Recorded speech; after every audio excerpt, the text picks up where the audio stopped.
And the moment I knew for sure I was jumping off this book for good was in the damn Booster Gold story. Darkness. No parents. Continue darkness. More darkness. Get it? The Booster Gold story, man, like, holy shitballs. What the hell? I love Booster Gold. I really do. I love me some Booster Gold. I love the way he started and like the way that we normally see him depicted in cartoons and stuff like that, where he's kind of like the selfish, egotistical jerk who just wants to be a hero for the sake of like celebrity, but like at his core there's still like an inkling of good there, so he usually will end up in the end with big things doing the right thing, even though he often does the wrong thing with little things. I love that version of the character. I also love the version of the character who's like a master of time and like protecting the timeline and all that kind of stuff. Like, I like that also. So I'm into anything with Booster Gold.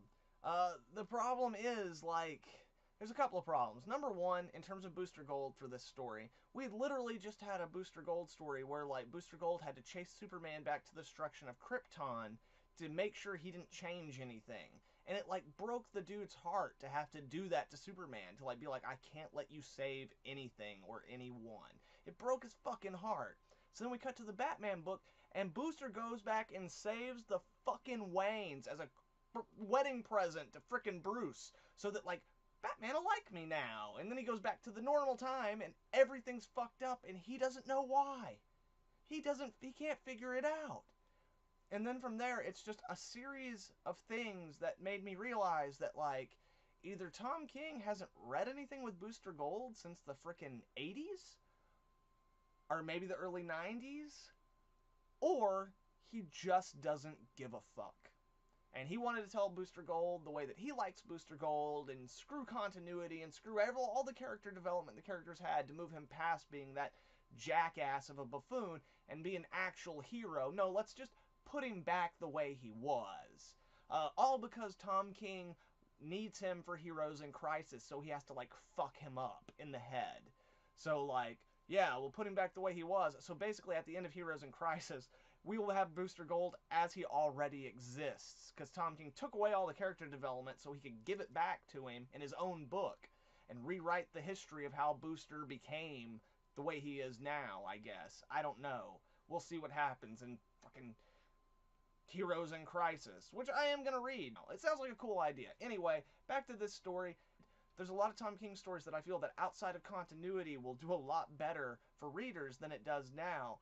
The Booster Gold story is not one of those. Because nothing in the story makes sense. It is all just, here's a cool image, or here's a cool thing for the sake of a cool thing, for the sake of it itself. Nothing beyond that. So we get Catwoman in her, like, Tim Burton costume, which is dope. The imagery is, the artwork in all of Batman has been pretty consistently awesome, okay? So, like, a lot of my issues with it are more in terms of story and individual issues and stuff like that. So, yeah, Catwoman's in that. She's a mass murderer who only meows and shit.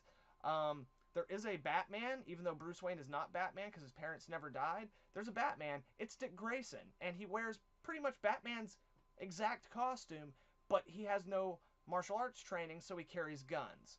And he's Batman. Here's the problem with that. None of that makes sense on any goddamn motherfucking level. Number one, when Dick Grayson's parents are killed, he's with the circus. At that point in his life, he's a nomadic creature. Even if he stayed in Gotham to take down the people who killed his parents and find them, after that, he would have moved on.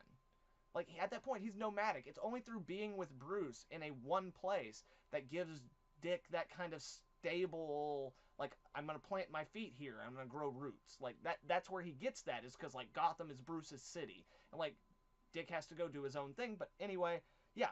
So, also, he uses guns because he doesn't have the training or isn't physically fit enough to, like, actually go, hand to hand with people, I guess. What? He was an acrobat as a child. He's a highly skilled athlete. If he wanted to become the Batman, even without all the training Bruce had, like, he could do it. Like, all he'd have to do is apply himself a little bit. Jesus. beyond that, like, why would he have the bat suit or even be Batman in a world that had never had a Batman? There's no way that it makes sense, okay? Even if you try to, like, give him part of Bruce's origin, no, it doesn't make sense. Because, again, this isn't an alternate universe. It's an alternate timeline. So, like, you can't use, like, oh, well, like, the universe is trying to balance itself out because there must always be a Batman. No, fuck you. No, that doesn't work here. Because nothing supports it. Nothing in the story, nothing in the way you've set up this alternate bubble timeline, none of it works. There's not a single solitary thing in it that does. By the way, we also see what Bruce Wayne would have been like if he hadn't become Batman, which is a spoiled rich brat, because whenever Booster tells him what's going on, Bruce realizes that he's always known and he's been having dreams about being Batman. So what he does is he destroys Skeet so that Booster can't go back and fix things, basically. Yeah. So Bruce Wayne, despite having two parents who were really solid people, and as far as we know, did everything to raise him properly up until the point of their death, like, not just with good manners, but they understood that, like, as rich people, they had a responsibility and all this kind of stuff. Apparently, if they had never died, he never would have learned any of those lessons, and he would become just another rich, spoiled brat. So, again, I feel like that challenges the inherent moral nature of Batman. The whole reason I'm not reading Batman Sins of the Father is because I reject the idea of Batman's father being a villain. I reject it. Like, again, those stories are really well written and the artwork's cool. Like, they're not bad stories. If you're okay with that idea, then read them. But it follows the Telltale series, and in that series, like, Thomas Wayne was basically like the Doctor Strange Professor Pig of that universe or something. He ran Arkham and did horrible experiments. I'm not down with it. And yeah, this story seems to imply the same thing, that, like, Bruce's parents either aren't actually good people or they have no influence on him in his life, that them dying is the only way they could have ever affected him or made him a good person. Which, again, I reject. It's bullshit. I can't stand it. And again, after those books, I knew that after the wedding issue, I was done. I was going to read to the wedding issue 50. I'd bought everything up in there. I'd gone back and rebought everything that I had not bought. And I was like, okay, that's fine. I'll have Rebirth up to issue 50, in the issues. And again, like, I really like some of the stuff early on, like, enough that I have volume 1, the deluxe edition, like, where there's like 3 volumes in one, and I got volume 2 of it too. Like, I genuinely like a lot of things about these stories. But at that point, I knew that I was done as soon as the wedding was over. Or the wedding issue. Yeah. So, let's go ahead and talk about this.